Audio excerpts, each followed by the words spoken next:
It's unelected. It's anti-family. They want, in Europe, I've seen in Der Spiegel, where there won't be single-parent homes allowed anymore. They want to make everybody live in communes. I mean, this is a cult of sickos. Even the Russians, call it the new Soviet. Yeah, the Russians do. And what is interesting, there are quite close comparisons between the Soviet Union and the European Union. If you look at the structure, you've got a commission which meets in secret, very much like a Politburo, shall we say, and then you've got a European Parliament, which is in effect a complete joke. I mean, the whole thing is smoke and mirrors. It has no power whatsoever. The real power lies with the people who meet in secret. That very much mirrors the Supreme Soviet. There is a definite likeness between the two, and I suppose there isn't a coincidence that a lot of the commissioners do tend to be ex-communist, including the head of the commission, the president of the commission, José Manuel Barroso, who's an ex-Maoist. And yes, I mean, it's all about not listening to the people. And I never forget listening to Peter Mandelson, who was a minister in the Blair government and then was sacked and went on to be a European commissioner. I never forget him as trade commissioner talking about what we live in now is a post-democratic society. What does that mean?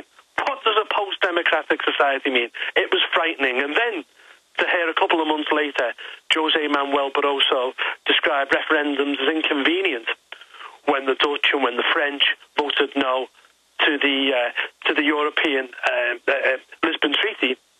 To then hear him say that the referendums were inconvenient was a disgrace. And then he went on and described the EU as the first non-imperial empire. The first non-imperial empire, and expanding on that now.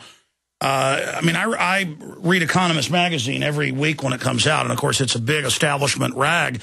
And almost every article is how we have technocrats now, and it's good. You can have elected people, but they're not going to run anything. The central bankers that created the derivatives, and we're going to raise your taxes and have it paid to private groups, and we're going to run everything in your life, and it's good to have dictatorial groups running things. They actually admit it, but then separately for lower strata, they have the mainstream media.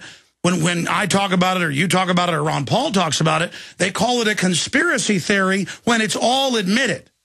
Well, this sort of ties in, doesn't it, to exactly what Peter Mandelson said when he spoke about the post-democratic society, where in effect he believes, and I'm sure others in the commission believe, because this is the system that they're working in and making a lot of money out of it, I hasten to add, the system they believe works best is the one where you cut out the people, where you ignore the people, where you make the people of Ireland vote twice on 2 occasions in referendums. When the Irish people said no to the Nice Treaty, they were made to vote again. When the Irish people said no to the Lisbon Treaty, they were made to vote again. It's all about taking no notice of the people, and the EU juggernaut will march on. Even to the point now where Croatia, through a very dodgy referendum over the weekend, I hasten to add, has now voted to join the European Union. It will expand further east. It will expand, and it will expand, and it will expand. And I remember about 10 years ago, Romano Prodi, the former head of the Commission, talking about one day he looks forward to countries like Tunisia and Morocco also joining the European Union, even though they're not actually in Europe. This whole thing is expansionist, it's imperialist, and quite frankly, the sooner we, the Brits, are better off out, well, it'll be better for everybody. Well, it certainly will. Let's look at this Iran situation. I mean, this is not even really big news here in the U.S. Iran vows to shut down Straight of Hormuz as EU passes oil embargo, and the United States and NATO have said they're going to attack Iran if they block the Strait of Hormuz, but it is an act of war to cut off their oil sales. Again, I'm not a fan of the mullahs, but, I mean, I don't think a lot of people realize this is a huge escalation. Why would the Eurocrats want to do this? Because a war is a good political distraction from their power grabbing? I'm not sure about that. I'm not even sure they realize the brevity of the situation that they've got themselves into. I mean, let me just explain. All new contracts in crude oil and petroleum will now be banned within the EU from Iran, and also all existing contracts will be cancelled in July. On top of that, the Iranian Central Bank could have its assets frozen in the European Union. And, of course, we've got the problem in the Strait of Hormuz where 6 battleships or 6 warships from America, France, and Britain sailed through there over the weekend in a show of strength, a show of power. It was a warning to the mullahs that we won't stand for this, and I think we are tinkering on the brink of something very, very frightening indeed, because as a response, the Iranians could well attempt to shut that strait, and then you could see the first guns fired in the conflict. Now, I mean, if you're just joining us, you're a member of the European Union Parliament, hailing out of the UK. Paul Nuttall is our guest, member of the UK Independence Party, and he's the youngest chairman ever of that party, which is the fastest growing now in the UK as folks begin to wake up there as they're waking up here. If you're a new listener or aren't familiar with UK politics, it's basically a Ron Paul style, national sovereignty, constitutional, libertarian, conservative, just common sense. They're not globalist, Marxist, Leninist, New World Order, banker minions, basically. Looking at this and looking forward, when can we expect to see Iran respond to this? What's the time frame on these contracts? Well, the time frame on the contract is that it's immediate.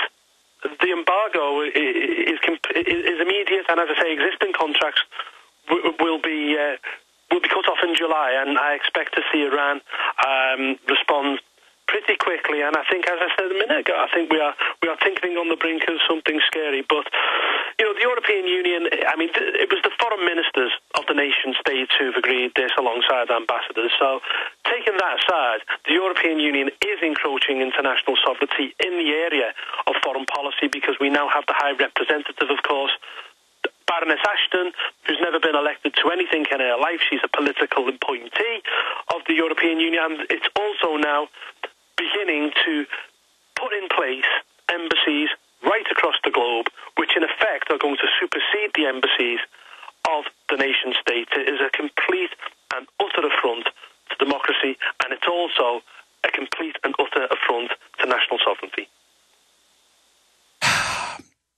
It certainly is. Now, you talk about the awakening. Give us some indicators of that you're seeing in England, in the rest of the UK. Are you starting to see an awakening in Europe to the Euro's tyranny, with the bureaucrats installing their own people over these countries that they're sucking dry right now? Well, you've seen it happen twice now over the past 3 months. You've seen Berlusconi removed in Italy, and you've got Eurocrat now who's not been elected, placed in as Prime Minister. You've also seen the same in Greece, where Papandreou was forced aside, and now we have another Eurocrat again who hasn't been elected, who's been put in his place. So they really are showing their teeth here. They're really showing their true selves. The awakening which is going on is happening right across the board. The people are out on streets, burning EU flags in Lisbon, in Athens, in Rome. There is a real movement out there against the European Union, and what you're seeing in Northern Europe is a revolution, really, in the polls. What you're seeing in Finland, for example, with the True Finns, you're seeing it in Holland with Geert Wilders. Frighteningly enough, you're seeing it now beginning in France. If you look at the opinion polls in France, where Front National are leading in the polls out there, and it looks like Marine Le Pen could certainly get into the second round of the French presidency elections this year. There is a movement. There is an anti-EU movement right across Northern Europe. And what we're seeing here in the UK is a growth of UKIP, not only in members, but also in the opinion polls. And at the moment, UKIP is almost neck and neck with the Liberal Democrats, who are actually in government. So UKIP seems to have grown from 2 to 3% to around 8 to 11% in the opinion polls. And as I say, what we need to do is we need to keep this momentum up, and we need to ensure that the opinion poll ratings that we've got at the moment then transcend into votes at local elections. And the big one for us is 2014, where we genuinely think we can go on and cause a political earthquake in this country and win those European elections. Now, expanding on this, and if you just joined us, we have a European Union member of Parliament, Paul Nuttall, on with us from the UK Independence Party. I know in Europe they're starting TSA-style naked body scanners, doing some groping. I know that there's more and more checkpoints on the highways, more and more internal policing, while the borders themselves in many areas are wide open. What other types of police state stuff are you seeing? I know that they've got politically correct police now out there arresting people for stuff that's legal in the U.S. I know there's all sorts of persecution of people that try to stand up for nationalism. Yeah, I mean, the European Union doesn't like people standing up for nation state. In fact, let me just quickly move on to this. I'll come back to that. The guy who's just been elected as the president of the European Parliament is a man called Martin Schulz. He was elected last week.